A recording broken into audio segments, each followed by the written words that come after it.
eles colocam nesses anúncios, nessas propagandas das plataformas digitais e também na mídia televisiva, as bets, e lá eles botam assim, jogue, bem embaixo eles colocam, jogue com responsabilidade. Como assim jogue com responsabilidade? Você acha mesmo que uma pessoa vai jogar com responsabilidade? É a mesma coisa que você dizer, cheire, como a gente falou aqui, né? Cheire com responsabilidade. Que tipo de coisa mais desonesta é esse, né? Tipo assim, é uma desonestidade, é uma maldade muito grande. É você praticamente invisibilizar um mal, um vício, um problema de saúde pública que está acometendo ali uma boa parte da população. Muitas pessoas estão se endividando e deixando de comprar o básico para a sua sobrevivência, ou então às vezes até vendendo imóveis, se endividando, pedindo dinheiro emprestado, colocando até sua vida em risco por conta dos jogos de azar. Teve uma pesquisa do varejo, do varejista, que houve um impacto significativo no faturamento do varejo, porque as pessoas estão deixando de comprar, por exemplo, a alimentação para jogar.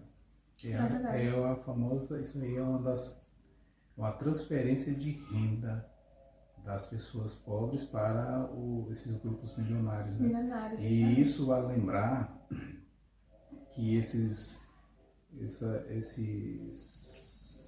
empresas responsáveis por essas bets, elas, para atuarem aqui no Brasil, elas precisam de autorização do poder executivo e do poder legislativo. Isso quer dizer que eles não atuariam aqui se não tivesse autorização, se não tivesse aprovação do Congresso. Então, certamente tem lobby no Congresso para que aprove, né?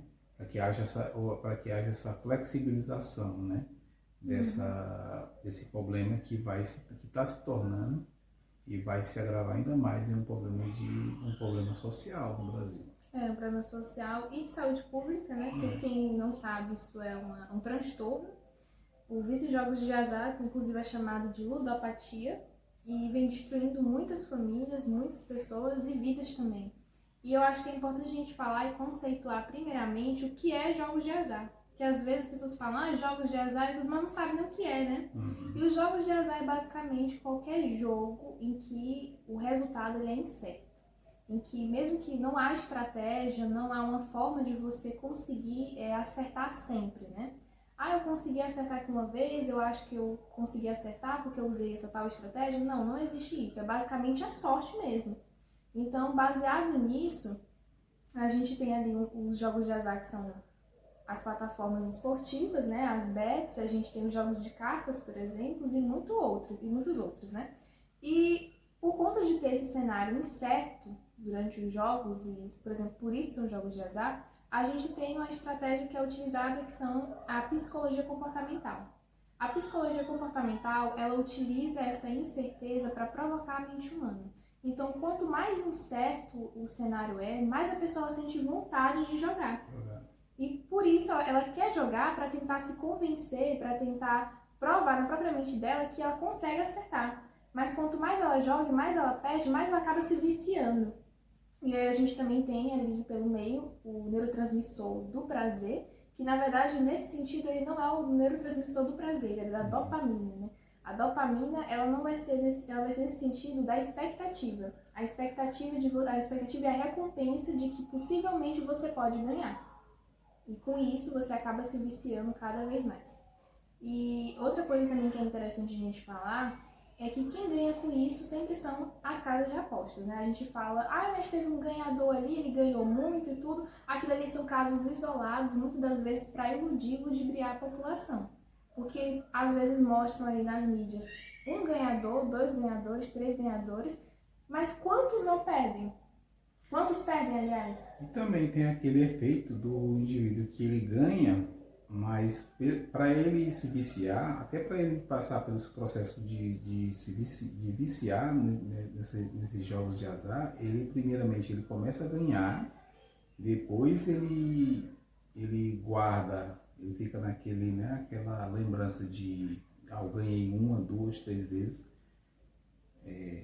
perde 2, 3, 4 vezes, eu vou ganhar. Eu vou ganhar novamente. Aí ele fica no sentido de jogar na esperança de que aquelas vezes que ele ganhou volte a repetir. Volte a repetir, não vai repetir. Não vai repetir. Porque aquilo ali era só, no começo, né, quando ele ganhava, ele era só uma forma de fazer com que o cérebro dele, né, se condicionasse a pensar, eu vou conseguir ganhar, todas as vezes que eu consigo ganhar, eu sou muito bom nisso, então não tem probabilidade de eu perder. E aí quando ele começa a perder, ele fica louco tentando o quê? Recuperar o dinheiro que foi perdido e também aquela mentalidade de que eu consigo, eu já ganhei 1, 2, 3 vezes, então eu vou conseguir novamente. A dinâmica também daqueles filmes sobre apostas, eles dizem muito sobre isso, como aquele filme O Apostador, estrelado pelo Marco Wahlberg, e aquele filme Quebrando a Banca, né? Aquele filme também diz muito sobre isso também, essa dinâmica. Justamente. E a casa sempre vence. E a casa sempre vence. E no meio de tudo isso, a gente tem os influenciadores digitais e a mídia televisiva e a própria imprensa, que são os responsáveis... Que são coniventes e são responsáveis por andar propagando esse tipo de casas de apostas, né? E fomentando o vício. Aí a gente tem os influenciadores, os principais, por exemplo, aquela Virgínia, né? Que é muito famosa, muito conhecida. Eu lembro, por falar da Virgínia, eu lembro daquela CPI que ele passou de um teatro, né, montado, né? Que ela foi prestar o depoimento dela lá no Congresso, né, lá na comissão, né, da CPI, sobre os jogos de azar. E no final terminou tudo num pão em si. No final tinha deputados que estavam até tirando selfie ao lado dela, né? E todos lenientes. Aí a explicação para aquilo ali, na minha opinião, são duas, porque a Virgínia ela promove esses jogos de azar e ela não recebe nenhuma punição. Primeiro, eu acho que como tem um grupo político no Congresso que estão ali para satisfazer os interesses desses grupos econômicos, que são os proprietários dessas casas de aposta que não residem nem aqui no Brasil, então eles não vão contrariar os interesses deles, pelo contrário, eles vão aliviar.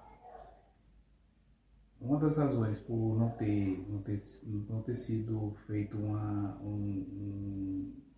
um trabalho melhor naquela CPI e ter questionado de maneira contundente essa influência, por conta disso, por conta do lobby dos grandes grupos econômicos que são responsáveis por essas casas de apostas, que têm muita influência no Congresso Nacional.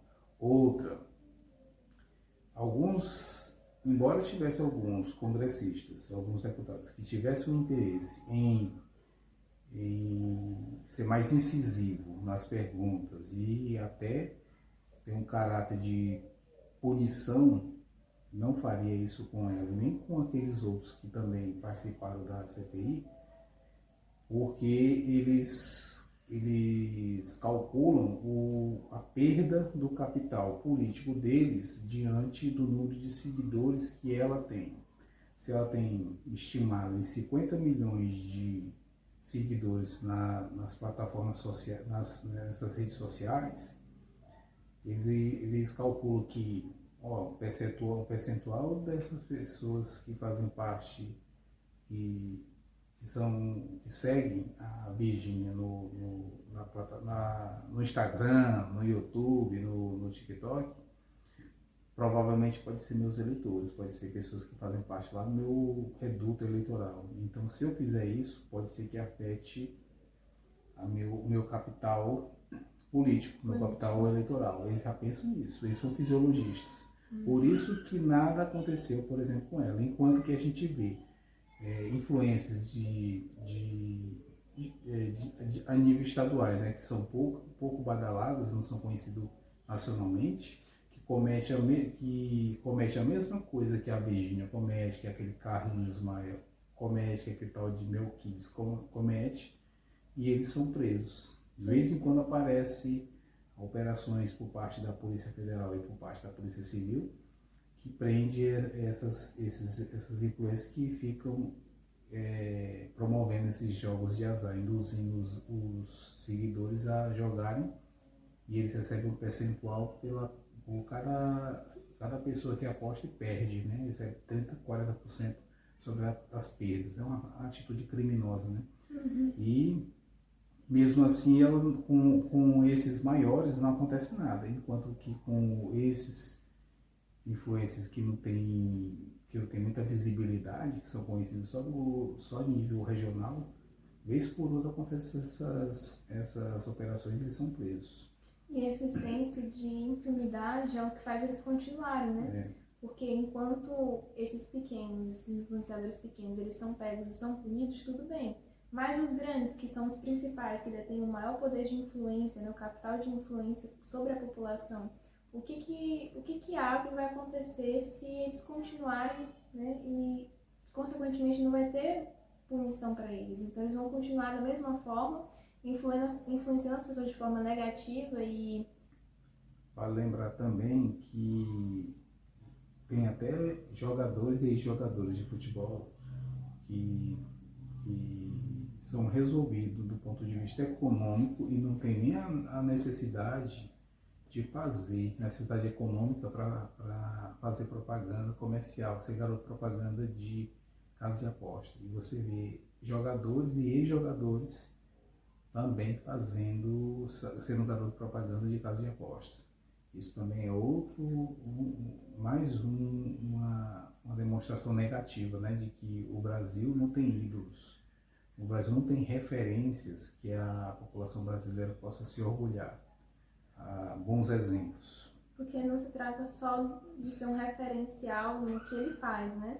No que eles fazem, por exemplo, cantores, artistas, jogadores, mas também sobre os princípios e os que eles defendem realmente, né? Verdade. Porque quem mantém eles no lugar onde eles estão são a população. A população. Então, como é que e eles trabalham contra a população.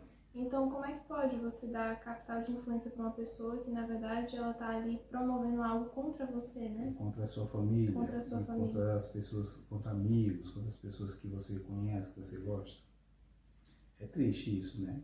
Uhum. E você vê que isso é uma tendência que só tende a aumentar e piorar, né? Isso já domina praticamente todas as áreas, né? É. Se você pegar, por exemplo, a área musical, a área ali dos artistas, os artistas de todas as áreas basicamente já foram contaminados. Aí a gente também tem o próprio esporte, que antes era algo que você podia confiar, tinha confiabilidade, que você realmente tinha gosto de assistir, e agora não, se tornou algo meramente comercial, né? E que você não tem mais aquele discernimento se o que você está assistindo é real ou não, você trata apenas de uma encenação promovido justamente por essas casas de aposta, né? Vou manipular os jogos para que a gente tenha o nosso ganho aqui pessoal. E eu não tô nem aí se a gente vai perder ou não, pra gente isso aqui é pouco pra gente, né? Pra gente não faz sentido nenhum. Então eu fico preocupada e ao mesmo tempo triste, né? Mas eu fico nem preocupada e triste por essas pessoas, né? Porque as pessoas estão ganhando com isso. Eu fico mais preocupada e triste realmente por conta da população, porque quem só perde é a população mais pobre. É verdade. Uma outra dinâmica também que é assustadora, que está virando moda, é uma máfia envolvendo shows promovidos por estados e principalmente por municípios, né? Saiu uma lista para não dizer que só tem a lista de cantores do agronegócio, saiu uma lista de 40, dos 40 artistas mais bem pagos que receberam dinheiro público para fazerem shows no município do Nordeste. Saíram, a maioria eram cantores desse ritmo forró, né, e piseiro, né, forró eletrônico e piseiro. Mas lá dentro dessa lista dos 40 também tem padre, né, aquele padre lá.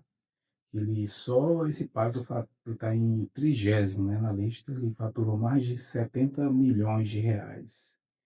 Tem um outro cantor sertanejo, Zezé de Camargo, né, que anda brigando aí.